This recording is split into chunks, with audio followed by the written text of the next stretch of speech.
نبی پاک علیہ السلام کی جو محبت ہے نا، وہ انسان کے لیے زندگی کو آسان کر دیتی ہے۔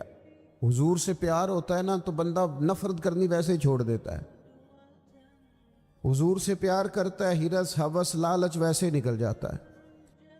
جب حضور سے محبت ہو جاتی ہے، نماز پڑھنا، درگزر کرنا، درود شریف پڑھنا، قرآن پاک پڑھنا، دین کی خدمت کرنا، حتیٰ کہ جان دینا بھی آسان ہو جاتا ہے۔ نبی پاک علیہ الصلاۃ والسلام کی محبت انسان کو کبھی بھی پریشان نہیں ہونے دیتی، الجھنے نہیں دیتی، تازہ دم رکھتا ہے حضور کا پیار۔ شرط یہ ہے کہ محبت صحیح ہو، اصلی ہو، باطن میں ہو۔ یہ آپ کے ذہن کے اندر کبھی بھی کسی بدبو کو نہیں آنے دے گی، طبیعت کو تازہ دم رکھے گی، سکون میں رہیں گی۔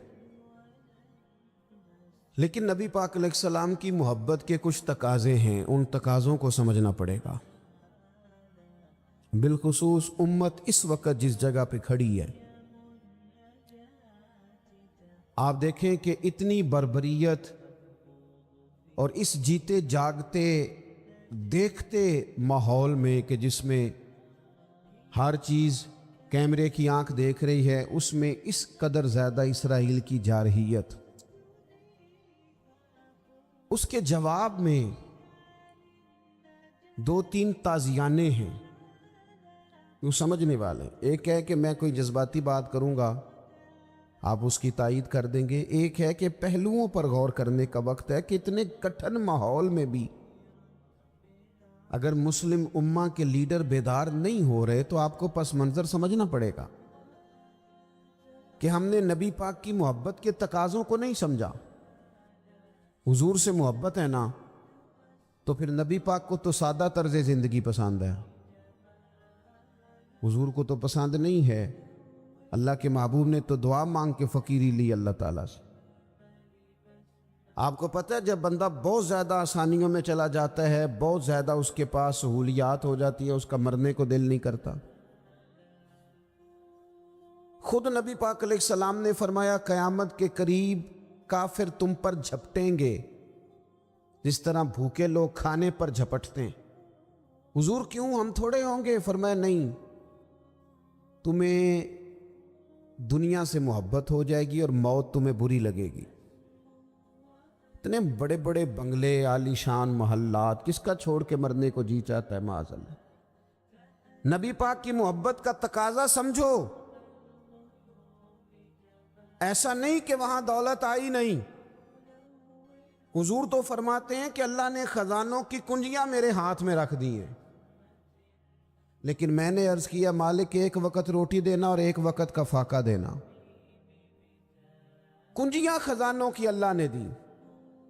جب تک آپ اپنا طرز زندگی، یہ جو بہت دنیا کا پیار ہے نا، بہت زیادہ مرنے کی ہرس، یہ بہت زیادہ جینے کی ہرس، تو اللہ تعالیٰ نے قرآن پاک میں یہودیوں کا طریقہ بیان کیا کہ وہ کبھی مرنے کی تمنا نہیں کریں گے کیونکہ جینے کی ہرس رکھتے ہیں۔ نبی پاک علیہ السلام کے غلاموں، طرز زندگی جب تک سادہ نہیں ہوتا اور جب تک یہ دنیا کے جھمیلوں سے کسی کو دولت دے کر پیچھے کر دیا جاتا ہے، کسی کو عہدہ دے کر چپ کرا دیا جاتا ہے، کسی کو اقتدار دے کر چپ کرا دیا جاتا ہے، رسول اللہ صلی اللہ علیہ وسلم کے سچے غلام ان ایک بات کی سمجھ آ گئی تھی کہ ہمیں ہمارے رب نے کہا ہے قل ان کنتم تحبون اللہ فاتبعونی یحببکم اللہ۔ اے محبوب آپ ان سے فرما دیں اگر رب سے محبت کرنا چاہتے ہیں تو آپ کی پیروی کریں، اللہ خود ان سے محبت فرمائے گا۔ جب رب بھی ان کا ہو جائے گا، جب رب بھی ان کا کی محمد سے وفاتوں نے، تو ہم یہ جہاں چیز ہے کیا، یہ لوح و قلم تیرے ہیں، اس کا کیا مطلب ہوا؟ لوح و قلم، قلم لکھتی ہے نا تقدیریں، مقدر فیصلے، تو لوح و قلم تیرے ہیں، اس کا مطلب یہ ہے کہ پھر رب کریم تیرے اوپر فضل کرے گا اور وہ جن فیصلوں کی امت کو دیانت سے چاہت ہے، اللہ اپنے فضل سے وہ فیصلے فرمائے گا۔ جب تک زندگی حضور کی غلامی کی طرف نہیں جاتی، وہ اللہ تعالیٰ کی تائید نہیں پاتی۔ حضرت عبداللہ ابن حذافہ رضی اللہ تعالیٰ عنہ کو رومیوں نے قید کر لیا تھا، اور جب رومی آپ کو قید کر رہے تھے، پکڑ رہے تھے، جنگ میں کچھ موڑ ایسا آ گیا کہ بظاہر مسلمانوں کے قدم پیچھے ہٹ رہے تھے۔ 1000 آدمی نے، 100 آدمی نے مل کے آپ کے گرد گھیرا ڈالا اور بڑی مشکل سے آپ کو گرفتار کیا۔ جب بادشاہ کے سامنے لے گئے نا، تو بادشاہ سے اس کا سپہ سالار کہنے لگا کہ بندہ ضائع کرنے والا نہیں۔ یہ بات سمجھیں آپ، ہماری طبیعت کے مطابق جو بندہ پورا نہیں اترتا ہم ضائع کر دیتے ہیں۔ حالانکہ اگر آپ کو مخالف صف میں بندہ کام کا نظر آئے تو آپ غور فرمائیں کہ یہ ہمارے قافلہ محبت میں کیسے شامل ہو سکتا ہے، اس کے لیے جد و جہد کریں تاکہ اس سے کام لیا جا سکے۔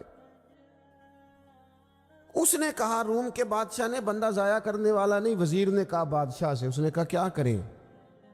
کچھ ایسا کریں کہ یہ معاذ اللہ ہمارے دین میں آ جائے۔ اور قرآن مجید نے واضح کہہ دیا ہے کہ یہودی اور عیسائی تم سے راضی نہیں ہو سکتے حتی تتبع ملتہم، جب تک کہ تم ان کے دین کی پیروی نہ کرو۔ ان کو کسی طریقے سے معاذ اللہ عیسائی بنایا جائے۔ تو بادشاہ کہنے لگا 2-3 چیزیں ہیں جس سے کوئی بندہ بھی خریدا جا سکتا ہے، کر لیتے ہیں بات۔ اس نے سب سے پہلے حضرت عبداللہ ابن حذافہ سے کہا کہ جتنے پیسے آپ کہیں گے آپ کو ملیں گے، آپ اس دین میں آ جائیں معاذ اللہ۔ تو حضرت عبداللہ ابن حذافہ نا، کچھ لوگ بڑے سیانے ہوتے ہیں، بردبار ہوتے ہیں، بعض باتوں پر غصہ نہیں کرتے، ہنستے ہیں۔ حضرت عبداللہ ابن حذافہ ہنس پڑے، فرمانے لگے تجھے کس نے بادشاہ بنایا؟ تو بڑا بیوقوف آدمی ہے۔ اس نے کہا کیا مطلب؟ فرمانے لگے نادان، میں تو تلوار لے کے میدان میں آیا ہوں، مجھے دولت کمانی ہوتی میں تجارت کرتا، میں تجارت نہیں کر رہا، میں تو شہادت کے لیے نکلا ہوا ہوں، اور تو مجھے کہہ رہا ہے پیسے لے لے؟ کو عقل کی بات کر۔ اس نے دوسری بات کی، اس نے کہا کہ میں بادشاہ ہوں، میرے نیچے جتنے بھی عہدے ہیں، وزیر، مشیر، وزیر خزانہ، جو آپ عہدہ کہیں گے آپ کو دے دیا جائے گا، آپ اس طرف آ جائیں۔ تو حضرت عبداللہ ابن حذافہ کہنے لگے پھر کہتا ہوں تو بڑا نادان ہے۔ فرمانے لگے میں حضور کا صحابی ہوں، اور صحابی ہونے سے بڑا عہدہ دنیا میں ہے ہی کوئی نہیں۔ صحابہ وہ صحابہ جن کی ہر صبح عید ہوتی تھی، خدا کا قرب حاصل تھا، نبی کی دید ہوتی تھی۔ کہا تو مجھے لالچ دے رہا ہے؟ اب انہوں نے ایک نئی چال چلی۔ وزیر کہنے لگا کہ میں ایک اور طرح سے معاذ اللہ کوشش کرتا ہوں پگھلا دینے کی۔ آپ اندر کمرے میں قید تھے تو وہاں ایک خاتون کو بنا سنوار کر بھیج دیے گا۔ دوستو یاد رکھنا، تگڑا اور مضبوط جوان پتہ کون ہوتا ہے؟ جس کی نظریں پوری طرح اس کے کنٹرول میں ہوں۔ یہ علامت جوانی ہے۔ جس آدمی کا پوری طرح، 2 لوگ دنیا میں کبھی کوئی کارنامہ سر انجام نہیں دے سکتے، ایک جو حرام کھاتا ہو، ایک جس کی نظر ناپاک ہو۔ محمد بن قاسم جب یہاں آئے تھے نا، تو ایک دن بڑے پریشان تھے، تو ایک بزرگ کہنے لگے آپ کیوں پریشان ہیں؟ کہنے لگے راجہ دہر سے مقابلہ ہے، اور ہماری فوج تو سندھ کے رستے بھی نہیں جانتی، زبان بھی نہیں جانتی، لڑیں گے کیسے؟ 2-4 دن کے بعد ان بزرگوں کی دوبارہ محمد بن قاسم سے ملاقات ہوئی تو بڑے خوش تھے۔ کہا اب آپ کیوں خوش ہیں؟ کہنے لگے وہ میرا مقابلہ نہیں کر سکتا، میں نے تحقیق کر لی۔ کہا کیوں؟ کہنے لگے نظر کا گندہ ہے، اور جو نظر کے گندے ہوتے ہیں وہ میدانوں میں ٹھہرا نہیں کرتے۔ میدان کے لیے نکلنے کے لیے پاک جوانی کی ضرورت ہوتی، تطہیر مزاج ہونا ضروری ہوتا ہے۔